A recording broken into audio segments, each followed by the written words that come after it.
All right, what's up, guys? I hope everybody is doing well. It is good grief, my best Charlie Brown right off the top of the show, man. It is March 14th, 2026. It is a beautiful 59-degree day outside.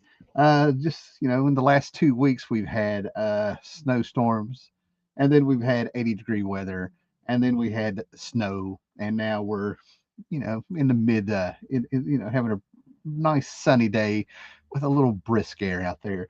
I'm waiting to see Winnie the Pooh and Piglet fly on by any minute. But I have decided to come on here today and show you a few things that we have picked up, especially this morning. Locally, there is a mall, probably 30 minutes from me, if that far, that have begun. They started in December, but they've started to have a regular toy show, hobby show, comic book show. They had two shows in December. This person set up in December. It was so successful, I guess the mall asked him to come back, so they ended up having two. And he had another one today, and I hit it this morning. It's good. It's going on from like 10 to 6 or something. And man, it popped while I was there. I was able to get there early. The little trick is for you people who are local and watching this. The trick is they will let you in before 10 if you get there. Not everybody will be set up, but you were there. I was able to pick up a few things. I also was able to hit Bristol yesterday, and there's some odds and ends here, things I'm going to show. I have stopped using Gmart. Um, they have new owners, and they are holding about $12 of my money hostage of books that came out last year and should have been here. I asked for a refund. They said they gave me some kind of credit, and it knocked me down to $12. So now we are using DCBS, Discount Comic Books or something, DCBS. And I'm getting a few things here and there, and I had two books come in, and we're actually going to have a proper review of something I'm very, very excited about. Hey, John Pab, what's up? What is this? Have I skipped a day? I swear it was Saturday. So, with that being said, that's why that is hilarious. I usually do live shows Sunday mornings when I can. I've started getting into doing more videos that are going to be topical. I actually have an idea of talking about Mike Richardson, being outed at Dark Horse and showing some of the my favorite Dark Horse books. And then I'm also thinking about doing an all out 100 comic books you should read before you perish.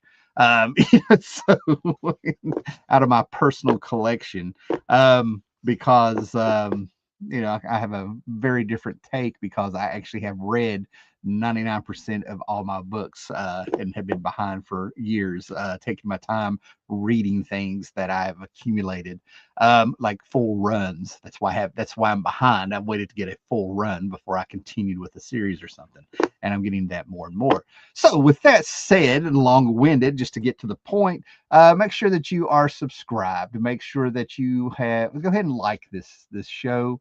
Share it, let people know that we're out here. We are the people who actually read our comics, and have observations of things that are going on. And yeah, like, subscribe, hit the bell so you'll know when I do these things, right? Like I said, I have a few ideas, and I might try to knock out some of those videos this weekend.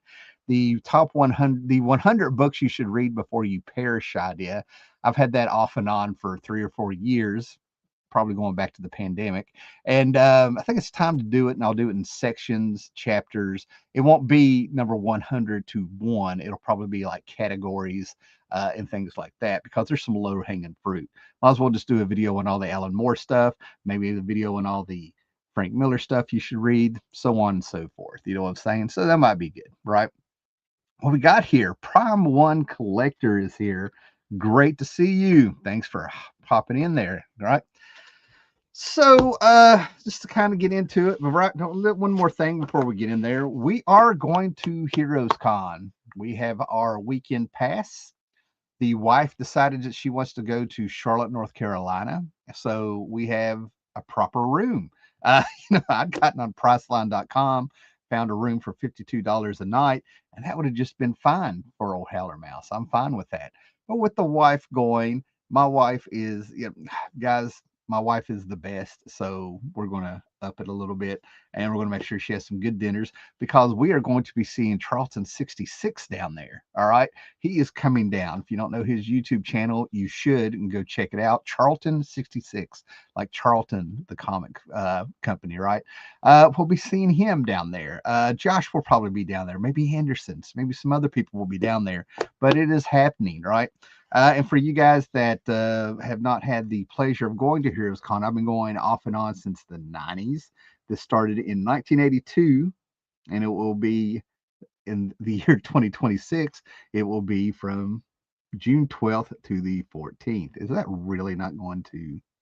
Yeah. So yeah, this is a little thing there.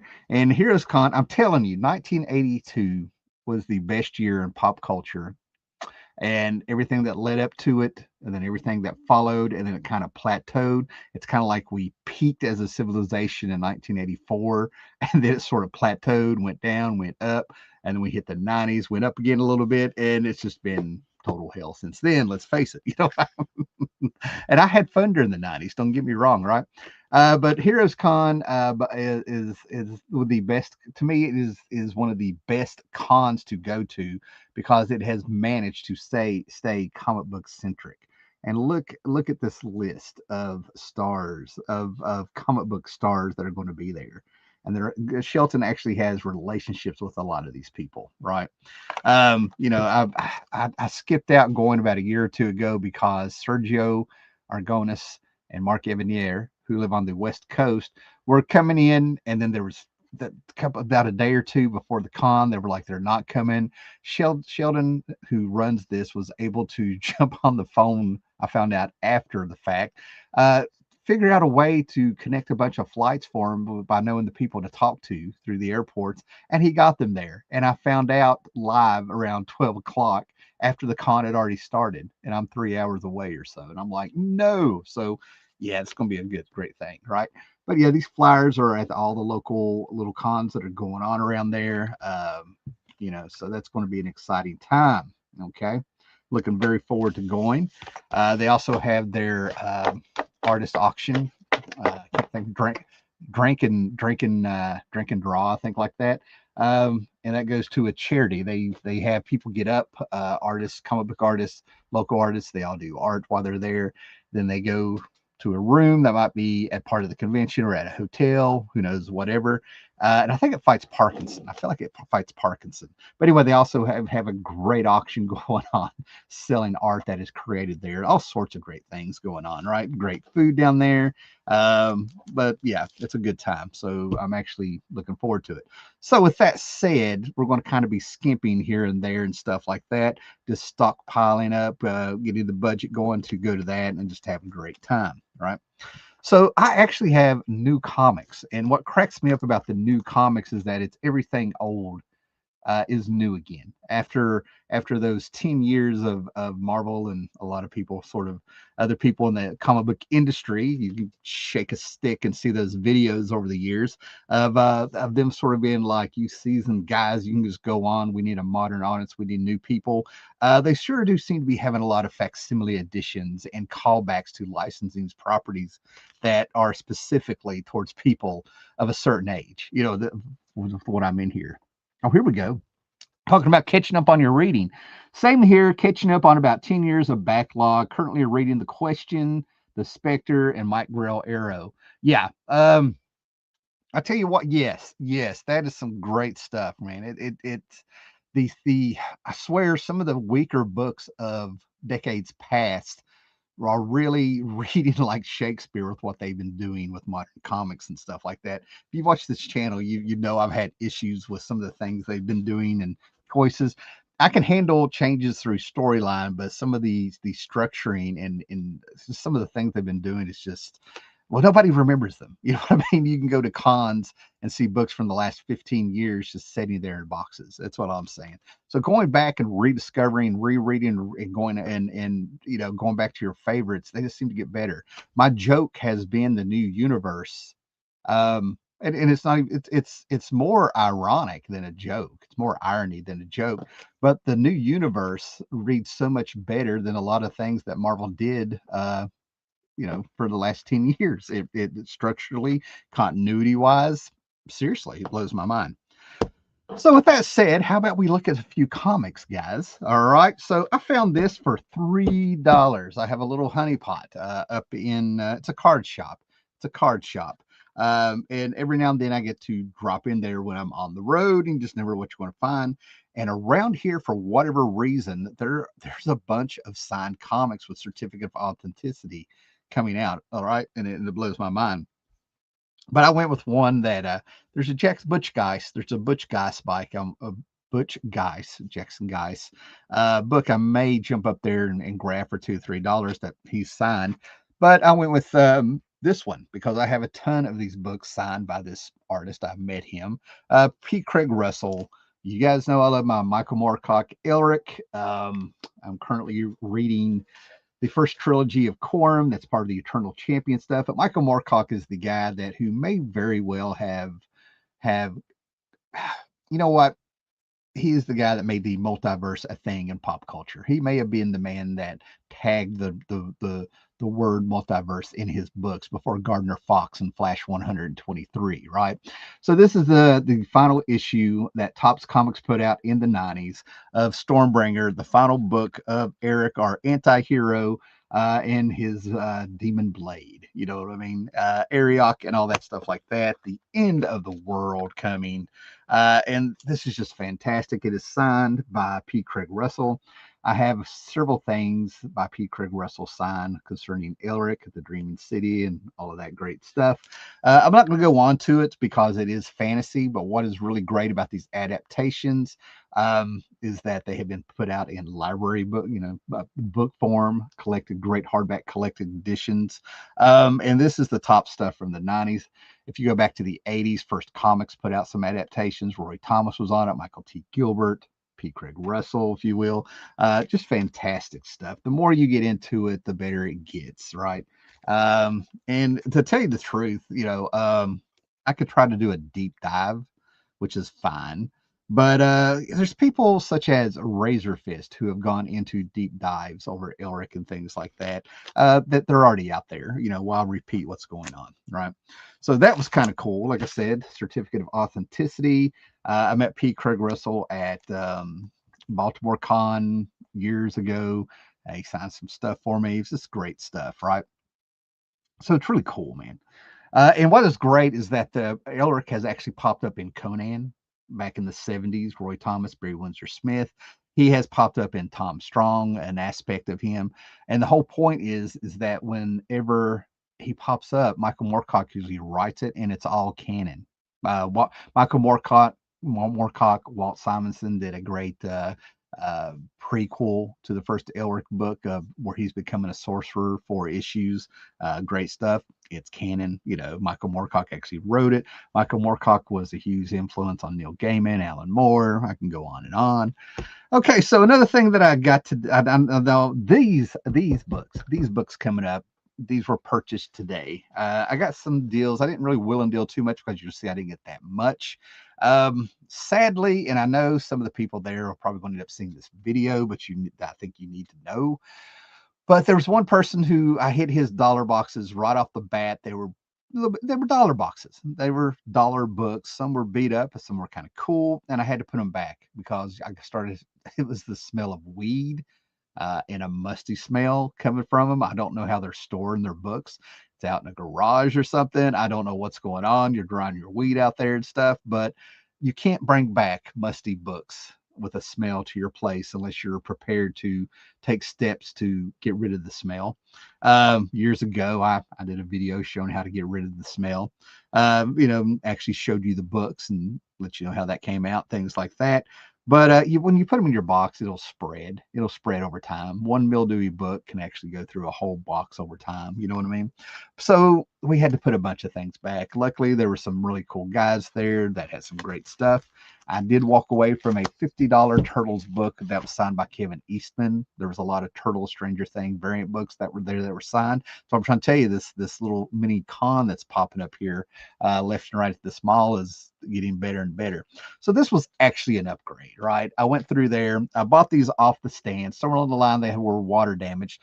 But this is a connecting cover with an Amazing Spider-Man from Secret Wars 2. This is Web of Spider-Man #6, a John Byrne cover. How do I know it's John Byrne? Because I know his style, and he hid his name on the cover there as part of it. But what this is that this is a connecting cover to an Amazing Spider-Man book. It will have the Secret Wars 2 dog tag, dog tag, dog-eared part there. It's letting you know that it's a crossover when these were completely new. Things like this were very rare back then. This is the start of them really becoming a yearly event, if you will. But and John Byrne did it to where it's emotion, the illusion of motion through his illustrations.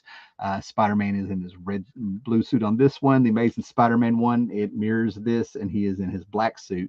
And what is this big yellow glob there? The Beyonder in Secret Wars 2 ended up turning an entire building into gold, and it collapsed upon itself. And this is the military coming in to get this gold before the economy is crushed and all that good stuff. I think they end up dumping all this gold like in a trench out in the ocean. You know what I mean? And of course, it's Spider-Man being our first line of defense on the streets, saving people and walking through there. What's really kind of weird about this for me, I've been reading, I bought these off the stand when I was 12. And then it kind of reminded me of Amazing Spider-Man 36 when they brought it back with Straczynski and all that stuff around the 2000, late 90s, early 2000s. And then we had the Amazing Spider-Man #36, which was the 9/11 issue. And I was just sort of like, oh, I feel like I've read some of this before. So yeah. That's what I mean. Great works of art can be heavy sometimes, right? So we'll set that there. The other thing that I got, and this is fantastic. I wasn't going to get this, but I'm a Fred Hembeck fan. Sometimes you just have to have fun with your comics. But this is from 1987, and it caught my eye. I've seen this before. I passed this up over in dollar boxes many times over the years, right? But it's the annual #3 of Marvel Age. Marvel Age back in the day was your preview book, your advertisement. You could only get it in comic book shops. It was 35 cents a quarter when it came out. This one is 75 cents. Of course, what they did is they previewed books and gave you a checklist of when books were going to be released and shipped. And then I really slowed down and took a look at all the people that are in this. Jim Lee, just all this talent. Terry Austin, everyone that's in here. And I was like, how are they doing this? It has this fantastic wraparound cover by Fred Hembeck. Fred Hembeck would have a 2-page spread in every issue of Marvel Age in between the interviews and letting you know what books were coming out. All right. And I was like, what is this? Right. So Fred Hembeck is sort of doing his version of Carson, I guess, Letterman, whatever. He draws himself in there. Stars will come out when Titans plug, and the whole thing is a plug issue. Now, why is that such a big deal? Because they take the actual art from the comics that are coming out, so you know what's going on. This is a time capsule of Marvel in 1987. They even have Power Man and Iron Fist, She-Hulk, the Avengers, X-Men, X-Factor, my God, West Coast Avengers, one of Steve Englehart and Al Milgrom on it. All right. So, yeah, this is great reference material. This is fantastic. This is fun. It's all in there. This is, this is after Steve Rogers was replaced from the great, 332? Captain America 332. I mean, just great stuff. You get to see what was going on with Daredevil around this time. This is Rick Leonardi, came on with Ann Nocita. We had a great 2-issue story with Wolverine and Daredevil going at it. I have one of those signed by Rick Leonardo. We talk about the Gray Hulk, the what is that? The second Miss Marvel, hanging out with the Thing. It's great stuff. I mean, we can go through this stuff, and everything will come back to you. Todd McFarlane debuting on the Hulk. Todd McFarlane art is in this, but it's pulled from some of it actually looks like new material now that I'm sitting down and looking at it. Marvel Saga has started, telling the first 25 issues that told the origin of the Marvel universe, going all the way back to the Celestials coming and ending with the arrival of Galactus. Great stuff, man. Great stuff.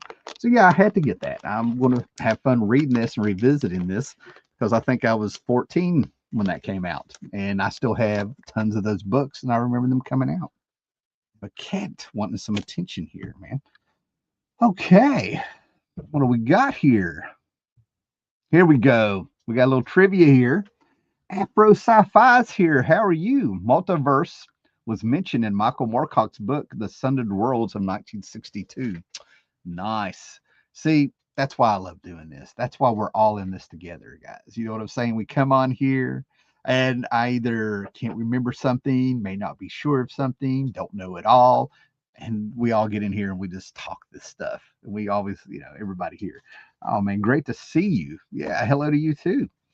Oh, Prom One Collector. I just picked up both Mr. Monster hardcovers, signed and sketched by Michael T. Gilbert. Fantastic. That is great stuff. And like I need to tell anybody, that. And then after Sci-Fi, I remember Peter Parker having to tell the Beyonder how to use the bathroom. Yeah, yeah. And what's so funny about it is, as the way that I read Secret Wars 2, it's a retelling. In portions, it's dead on. Retelling of the story of Pinocchio, the boy who wanted to be a real boy, the puppet that wanted to be a real boy. You know, instead of being on strings, he could see the strings. You know what I'm saying? Yeah, and I remember, what was it in the cartoon? He ran across the fox and the weasel, or whatever it was. The Flim Flam Men, and all that stuff, and he runs into those guys right off the bat. Also, instead of Jiminy Cricket, we get Boom Boom. You know what I mean? Like it's Pinocchio, man, on a cosmic scale. Okay, the other thing that I got is that this is also um, I'm sorry, my cat is rubbing on my foot down here. Anyway, this is an upgrade, right? And I was really surprised because I have I think 11 issues of this came out, and Marvel started a toy line in 1983, right? And it was very cool, thanks to He-Man, the Masters of the Universe, 6-inch G.I. Joe. It all really popped big time with Star Wars, if you will. And then Saturday morning cartoons, you had Black Star. This stuff just really took over. I don't care that it was capitalism. Capitalism can be good at times. You know what I mean? I mean, it's nothing is completely good. You know what I mean? Neither is something completely evil. Very few things in this world are really there. There's a scale. So I don't even know what's going on here, right? But I had to get this because it's an upgrade. I actually went through thinning out some of my comics that I've been talking about, and I found this, and I was like, oh, I need to sit down and read this. John Romita Jr. art and things like that. Mike Golden covers, all sorts of things. And my number one was trashed. I'm like, how did this happen? It's all rolled and everything like that. And so anyway, I found this, the Saga of Crystar. I just could not believe, out of nowhere did I see this just pop up. A short time after I decided I need to get an upgrade so I can have a very nice set. The toy line I thought was actually very cool. It did fail. They ended up having Nightcrawler pop up and Doctor Strange pop up in the book. It's been forever since I read it. I'm telling you, man, in the 80s, all you had to have was a magic sword and you were set. Okay, you know what I mean? Sci-fi, fantasy, magic swords, alter egos, main bad guy, little cast of characters, just great stuff, man. So yeah, I mean, I just absolutely love this stuff. Thundercats, Black Star, He-Man, Skeletor. Who else had the magic, sight of sight? Thundarr. We're going to talk about Thundarr and his sun sword in a minute. Just fantastic stuff, right? And then this caused me to put a bunch of stuff back, right? I was like, no, this changes everything. This was $6, right? I think I may have got it for 5 after buying a few things off the guy, right? Yeah, I pretty much don't even think I spent $15 at this place, right? That's including $5 to get in. But anyway, I saw this, a Mike Kaluta cover, right? This is from Harris Comics, so that lets me know that's from the 90s, probably. I already have an Eerie collection with Uncle Eerie on the cover. And this has a fantastic Mike Kaluta cover. This is Creepy, the classic years. All right, you got a Batwoman, this dude right here. Just brilliant stuff. There, you have to have Mike Kaluta art in your hands to appreciate it. And then we have what I love, this creepy painted art from the 70s. possibly late 60s, who knows? Probably the 70s. Let's be real. And I was like, do I want to get this? And I opened up the page, and I just want to look at the credits of the first page of the first story in here collected. And wouldn't you know it, Archie Goodwin, Frank Frazetta art.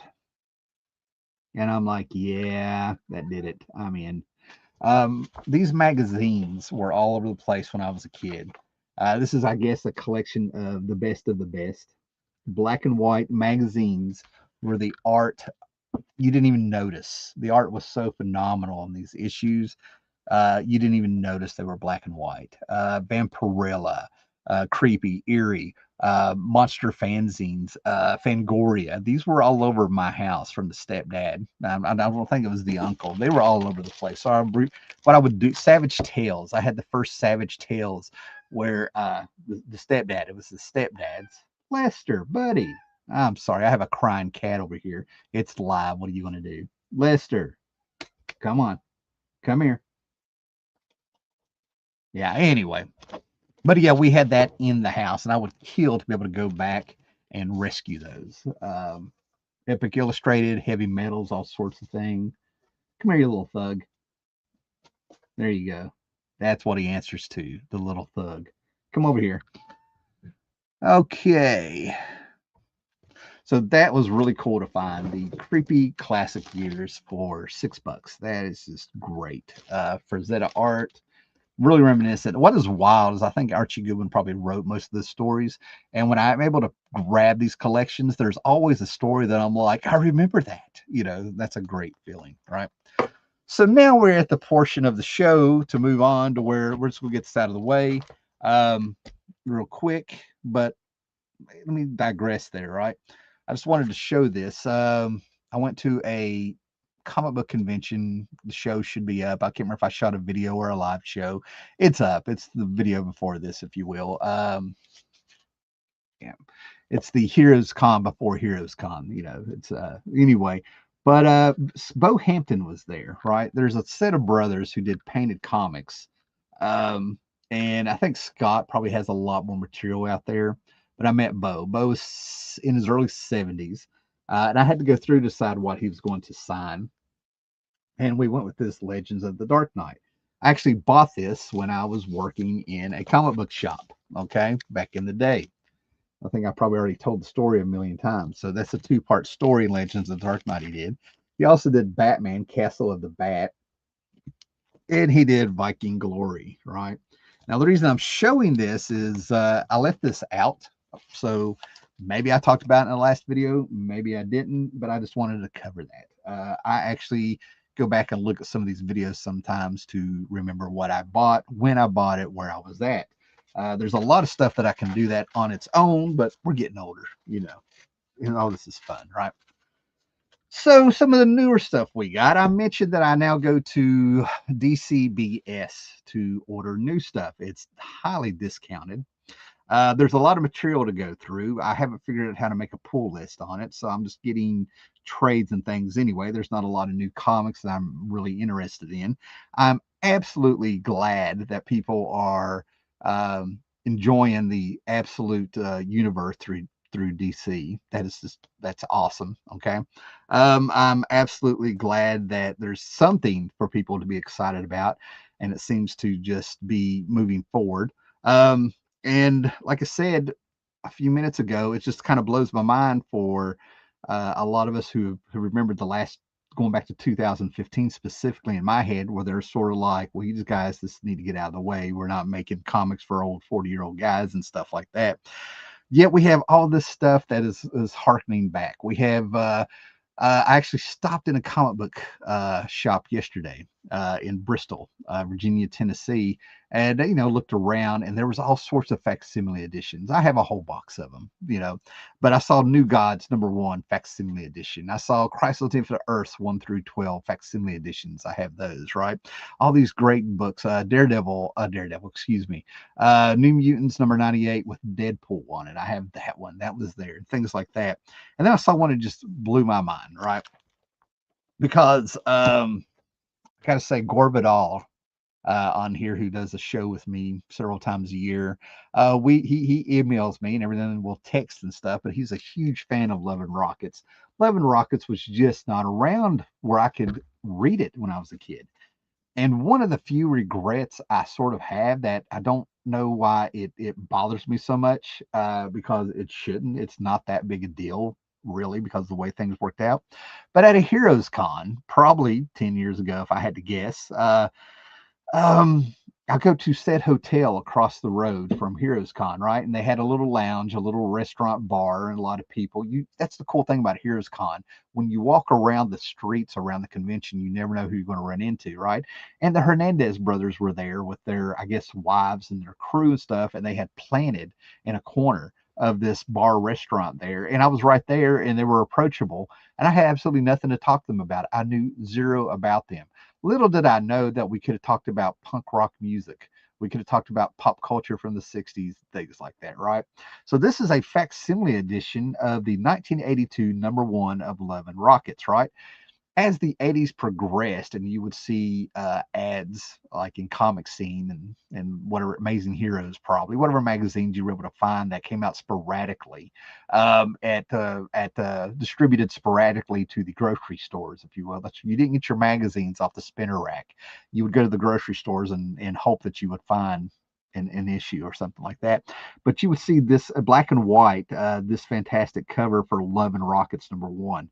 I still absolutely love this cover. So now I get to read this facsimile edition of Love and Rockets #1, right? So I get to catch up. I have some free comic book day stuff. I probably have like 5 things of Love and Rockets now, an actual issue, right? And from what I understand, Love and Rockets did not come around. What I find interesting right now is Love and Rockets hasn't quite had the resurgence that I was waiting on. Its fans have stuck in there, from what I understand, because all of these characters age in real time. This is alternative comics at its best when it was called alternative comics in the 80s, in the midst of Cerebus already doing the show, and then this coming out, and then 2 years later we had the Turtles come out, and the black and white comic independent alternative scene blew up and things. We already had Love and Rockets right there, with its cult following, is what it feels like, right? And here we are, 40, oh my goodness, is it 44 years later, and they are still doing this book. It seems like I just watched on Tubi or something. I think I watched some kind of documentary, and Love and Rockets and the Hernandez brothers. It was sort of like their beginnings and what they were into, comic book wise, that led to all of this, and the LA punk scene and stuff like that, right? So yeah, so hopefully I'm in quite the experience. The other book right now that I've seen a lot of people talking about out of nowhere is Strangers in Paradise, right? So it's kind of cool to be looking around YouTube, playing around, and finding people oddly out of the blue, in my eyes, these things popping up, or people sending me videos. Gore Vidal sends me videos. I think Josh sends me a few, maybe. And then I don't want to say their names because I don't want their names put out there, but I got about 3 people who will throw me things out there that's going on, that people are talking about. I think the last one that Gore really sent me that I could not sit through, even though it has nothing to do with him. I think it's great that we have a younger generation yet again coming into YouTube, but for them, they are discovering Alan Moore's Swamp Thing, I guess, for the first time, and they're doing shows on it, and they're talking about it and everything like that. And it just, I was kind of there when it came out. I've read it. We have done the videos, everything like that. It's kind of hard to see things that, from my perspective, are being rehashed, but for them, it's brand new. And the positive about that is seeing the excitement and the enthusiasm that's coming in. So yeah, it's great to see. To me, that's the biggest advantage of sticking around YouTube for so long and kind of dipping my finger in other area, dipping my toe into other areas of YouTube, is seeing that excitement of the youth. You know what I mean? Excitement of youth, the excitement of finding things for the first time. And I think that's what's kind of good about the positive, all these facsimile editions, right? The big one that I think everybody was going crazy for, it felt like, even though I saw two copies still at the comic book shop, was the Spider-Man, Superman, DC Marvel crossover of '81, written by Jim Shooter and you know, had Doctor Doom and the Parasite as the main villains, if you will. Wonder Woman versus Spider-Man, Hulk versus Superman, things like that. I had that. I had that when it came out, you know, as a kid, things like that. So going back, then I'm gonna go ahead and tell you, I found this book unreadable. Right, Terry Moore. Yeah, I've met Terry Moore several times after sci-fi. Actually, bear with me here a second. It should be right here. Yeah, I have a ton of the Strangers in Paradise comics, but this should be signed by Terry Moore, where I met him at Baltimore Con. And about 2 or 3 years ago, he was at a Rob Con in a place called Abingdon, Virginia, and he taught a class, and I was able to show him some of my art and things like that. Yeah, here we go. But yeah, volume one, my volume one, signed by Terry Moore. Um, so it's kind of cool to see more season. Yeah, the bag says signed, so I can keep up with it, or whatever's going on here. Oh, it's upside down. Anyway, excuse me. Yeah, so I can keep up with it. And yeah, it's it's getting old, and apparently something got stuck to the cover there a little bit. I hate that. But anyway, it's kind of cool to see the stuff be rediscovered even by older collectors and stuff like that. I've seen 2 or 3 panels and come up in my home feed, not anything I'm subscribed to. It's kind of odd how I'm seeing stuff, right? I have his Lady Supreme too. Fantastic. Yeah, I need to check that out. I have an indie book that he did. He told the story of Alan Moore. He did a, I don't know if it was lyrics or a poem that came up with. I have it here somewhere. I want to say it's like an A1 magazine. It's what's called. I don't know what it is, right? But Terry Moore has worked with Alan Moore. When he got the script, he didn't understand some of the words.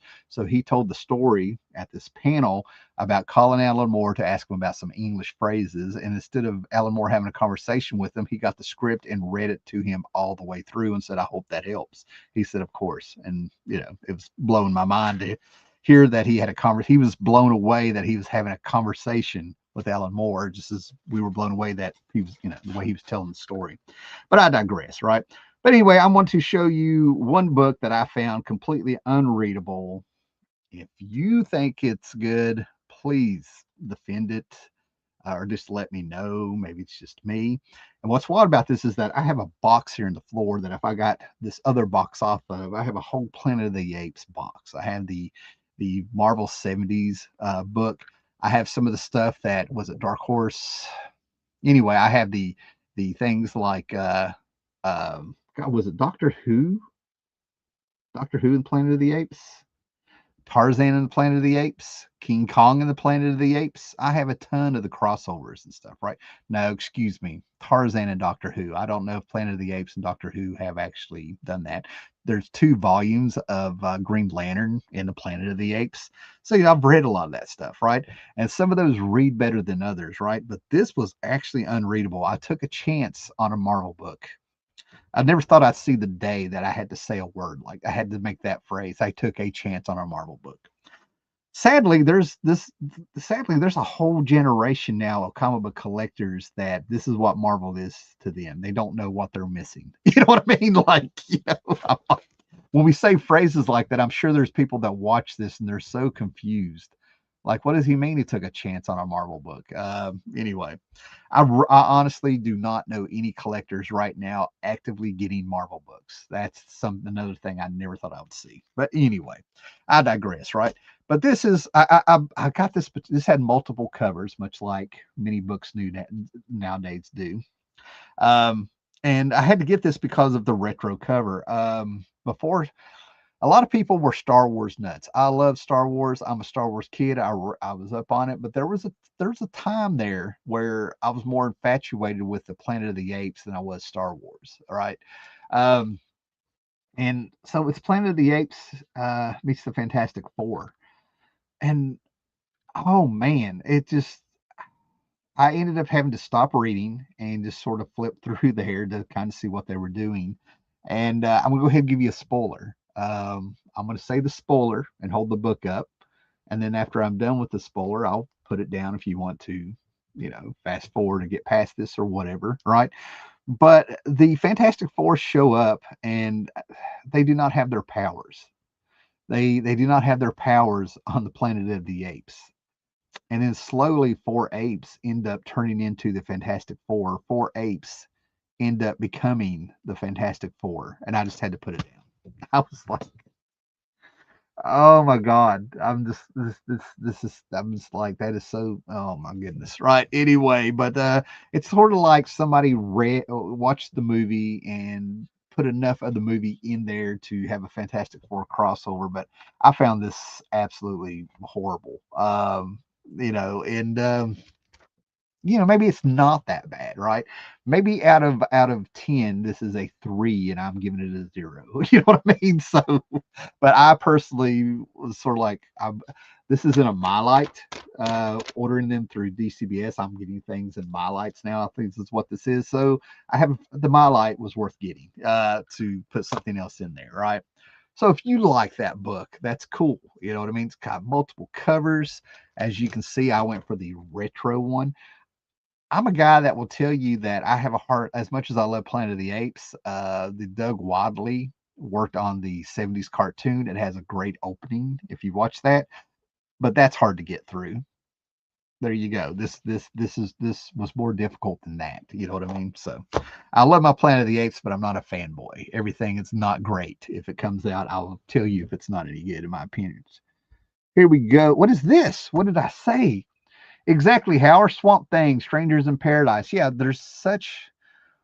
We live in a great time in comics. It would have been fantastic to have been in a situation to where we were able to be there during the '60s. With the Silver Age, right?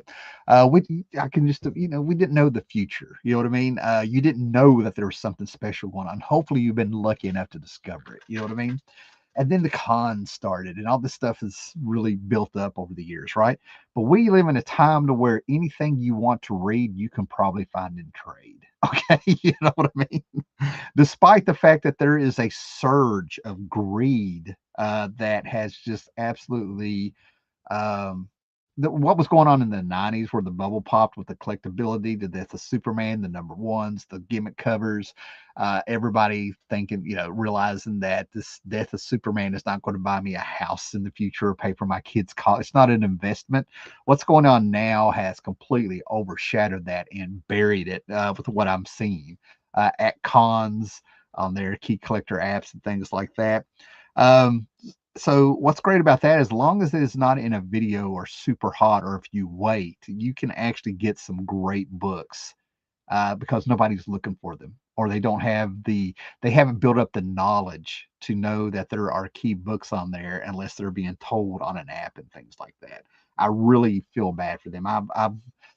I have built this whole channel off of showing you how I went to flea markets and things like that, showing you and seeing the hot books and stuff and hold them up because I just found them for $1 and stuff. Things like that. It's very interesting. Uh, but anyway, we live in a great time to where if there's anything you want to read or you want to find things, it is in trade. It is in thrift bookstores.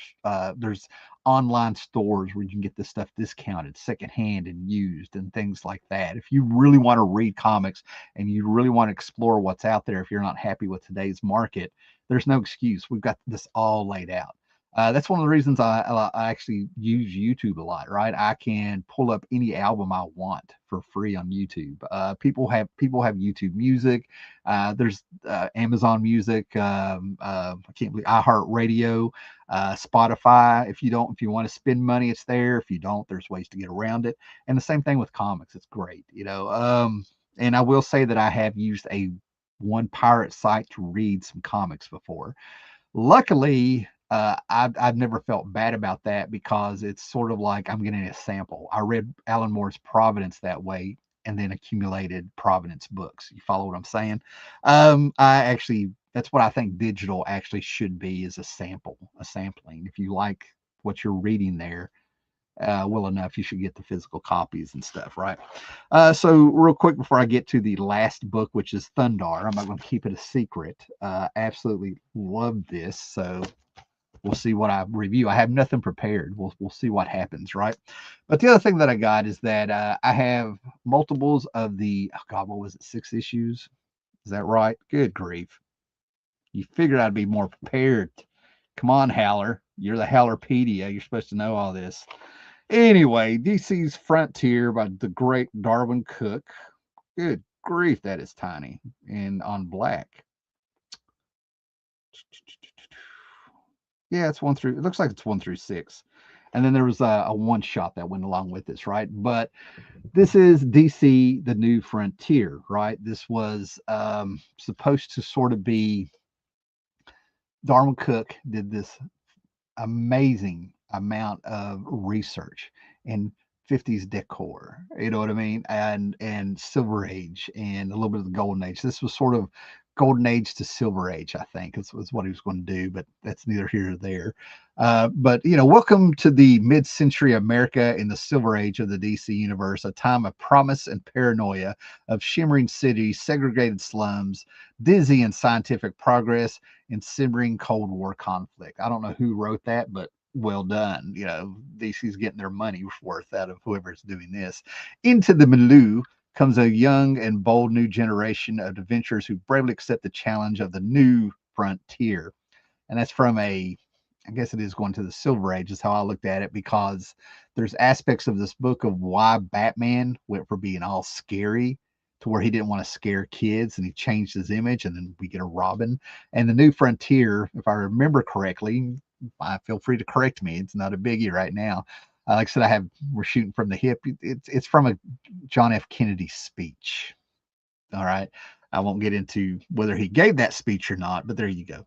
DC, the New Frontier, that term. DC, the New Frontier features story and art by Eisner Award-winning writer and artist Darwin Cook, with colorist Dave Stewart. Within these pages is a timeless tale of idealism and one of the most acclaimed superhero comics of the 21st century, right?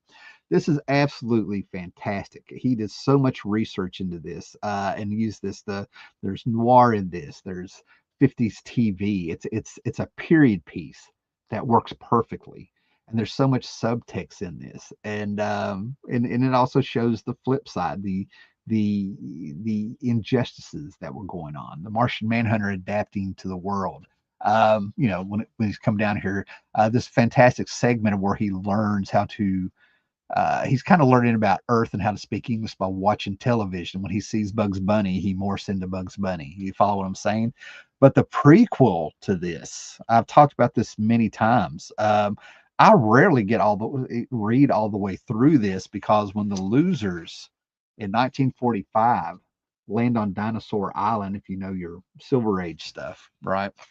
When they land on this is the story of the losers. One by one, they die.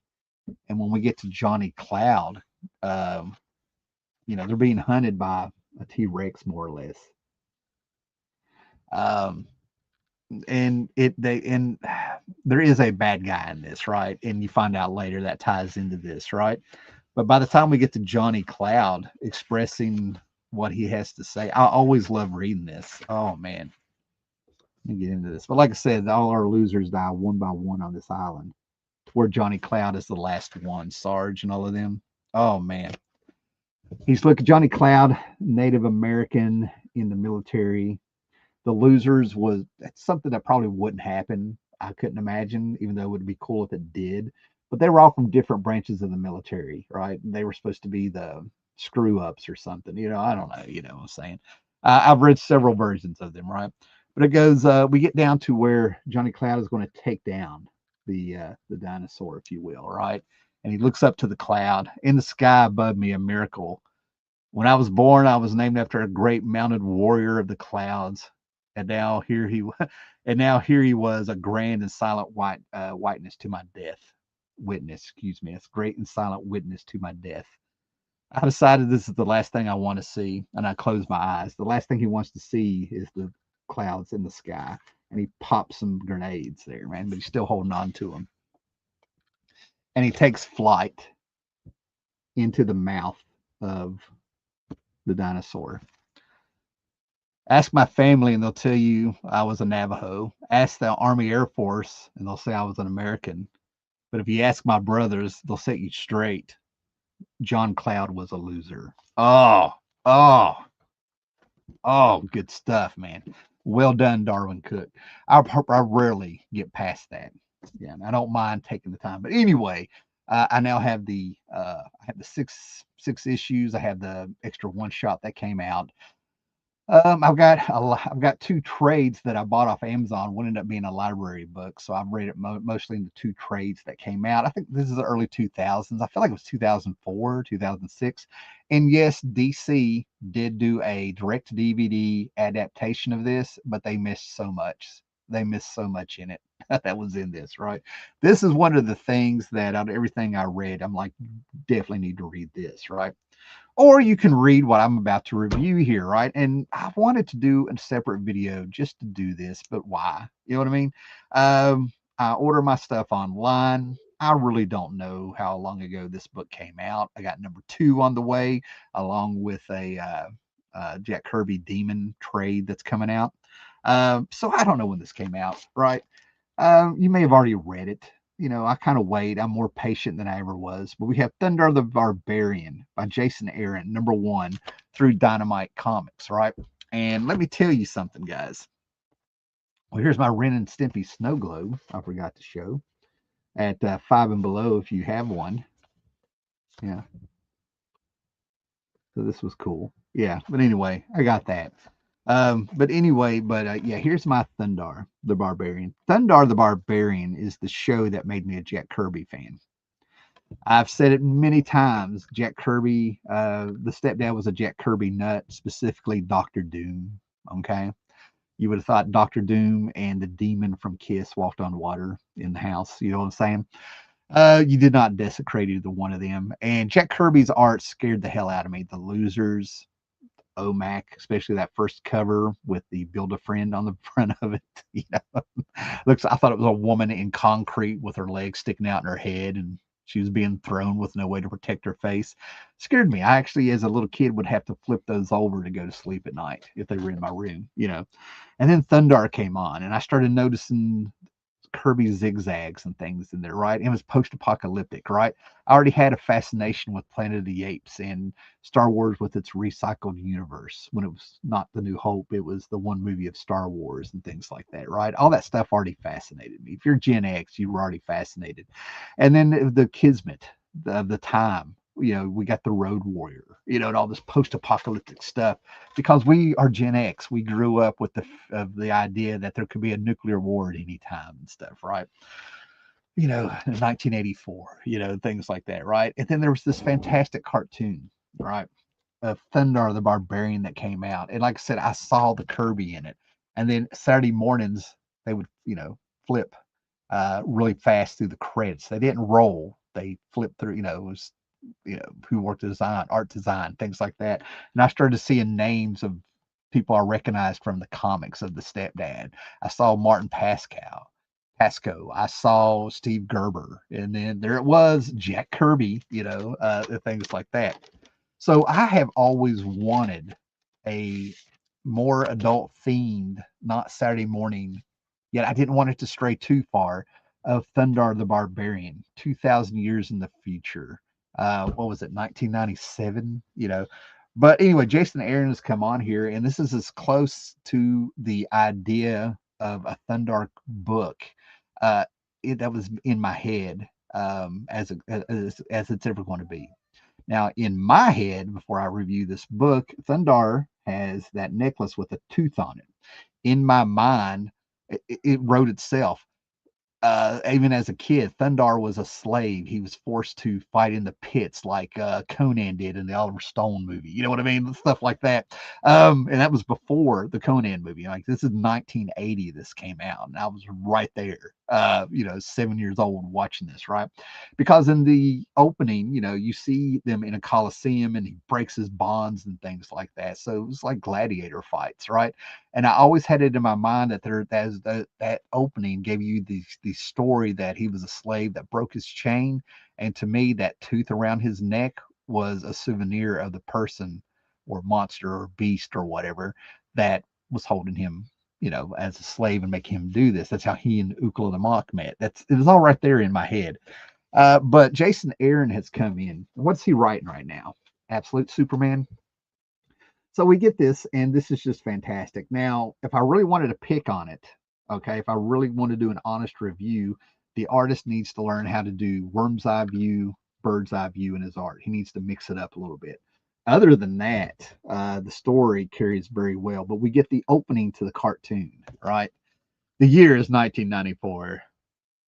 From out of space comes a runaway planet hurling between the Earth and the Moon, unleashing cosmic destruction. Man's civilization is cast in ruin. If you've watched that, I wanted to find my bootleg. At Heroes Con in the late 90s, I found it, or early 2000s, excuse me, early 2000s. It was so cool because you could find bootleg DVD sets, right? Before that, it was bootleg VHS sets, right? And somewhere I still have my bootleg Thundarr. I've shown it many times over the years and stuff. I finally got a proper one off of Amazon, right? But anyway, and then you see, if you've watched the cartoon, the cast of characters are all there as they are. We've got these feral humans out of the wild, the good stock, and you have all the characters being introduced by auctioning them on there. They even reference, depending how into the cartoon you were, they reference the Death Flower, and you have the Bat People and all that stuff, the monkeys that work for Gemini or something like that. The rat people come in riding their motorcycle and stuff. And this is a little bit more adult themed, and I think they've reached a really good place to do this, right? And of course, one of the slaves we find out was Thundarr in disguise. They're on a mission, right? They sort of picked up like the cartoon is still going on, right? Let me slow down there. You know, Oh, it's just fantastic stuff, man. One of the things I love about, and he fights monsters. Despite this thing being a eel dragon that he is fighting, he still did not want to kill it because he felt like it was hungry. But once it comes, once you put once you put Thundarr in a corner, it's over, right? So the beasts are there, the post-apocalyptic there, the science, the magic. Um, oh man, just this, I just thought this was fantastic, action packed. And after we get all this action, like it's sort of a prequel, you can kind of tell that they have the trade in mind while they're writing this. You know what I mean? Like you're gonna be able to read this much better in one setting, because after they do all of this, there's a part in here where they continue. You see Conan, you get the setup, and then they give you the rest of the opening, a two-page spread. That's the rest of the opening that finishes off the intro from the cartoon. Yeah, you know, so you can read it all, and I hear it in the head, the credit scene and stuff like that. I hate when they do two. Good grief, the world's finest by Mark Wade does this. I hate how they waste pages giving you a two-page spread of freaking credits. I don't care how cinematic they're trying to get it. Go back and look at what Jim Starlin. I'm sure he did it also, but go back and look what Jim Steranko did with the Nick Fury stuff. When you got a two-page spread, you'd have to buy another book because it's a four-page spread if you want to be cinematic. That is so. If you get a trade of 6 issues, you're going to have 12 issues wasted of this. 12 pages, excuse me, 12 pages of just this that you're paying for. That could be 12 pages of action. You know what I mean? Of story. Yeah, So yeah, anyway, it's fantastic. There's a little plot going on there. He does have a hint of the cartoon in there. But what I like is that he's taken all the wizards from the cartoon, and they are a council of wizards, and they are going for a time machine. So I am predicting, there's Gemini, the big baddie from the show. You know what I mean? Uh, so like seeing all these wizards together, Gemini is front and center. You know what I'm saying? But everybody has come together. If you know the cartoon, you're going to absolutely just be like, very cool. Not a lot of redesigns at all. Then all of a sudden we get this. I'm not sure what we're seeing here, but I don't know if Conan is still a slave. Conan, excuse me, Thundarr is still a slave because now he has a beard. And remember what I said at the beginning about him having the gladiator fights? Well, that's how it ends. He's going out in a gladiator fight, and he's talking about having dreams of having a mock and a girl. So I don't know what we're doing here. Is the cartoon the dream that Conan is having to escape his hellish existence? I don't know. It's just enough to have me wondering what are we seeing here? So it's great stuff. But I'm predicting now that there's a time machine that we are going to get them going back to 1994 or something. And, everybody, we always go back 20 years or 30 years with nostalgia. So it's kind of cool to have an 80s cartoon that's going to tie in some 90s nostalgia. That's what I think is coming, right? But anyway, I have number 2 coming in about 2 weeks and stuff. So I'm looking very forward to getting that, right? So yeah, that, as I said, I bumbled through that review, but like I said, I'm shooting from the hip. I rarely skip stuff, and I just want you to feel my freaking excitement about reading that. That is not, this is not an Alan Moore slash Frank Miller slash Shakespearean Neil Gaiman sort of thing, right? This is flat out, okay, we got Thundarr the Barbarian. We're going to write a damn Thundarr story. You know what I mean? I'm like, yes, they did it. So yeah, the 7-year-old and the 53-year-old in me are both high-fiving, go team venture, kind of thing going on here. So it's good stuff, man. Hey, John is here. So let me take this opportunity for that John is here to say make sure you have liked the video, subscribe, hit the bell. I got an idea for a couple of videos coming up, and you want to know when those are happening. I also do live shows, usually Sundays, Sunday mornings, but you never know. New Stranger in Paradise has come out. Trigger warning number 1. So that's what's going on. I kind of knew that was coming, I think. May have thought it was some trades or something. He's brought him back one other time, I believe, just a few years ago. So okay, very interesting. I want to check it out, John. Yeah, like I said, get it cheap. I think it's very cool. So everybody that's popped in here, thanks for hanging out with me. Thanks for talking comics. Thanks for subscribing. Check out my other videos. There's a freaking backlog going back to 2010. All sorts of things that you can check out. And like I said, have you read Thundarr? Let me know. Have you read that Fantastic Four and Planet of the Apes? Let me know. Let me know what you think about it. Maybe you can convince me it's not as bad as what I could read, but I just thought it was cringy. I'll probably give it another shot there, right? So anyway, guys, read your comics and be excellent to each other. Later.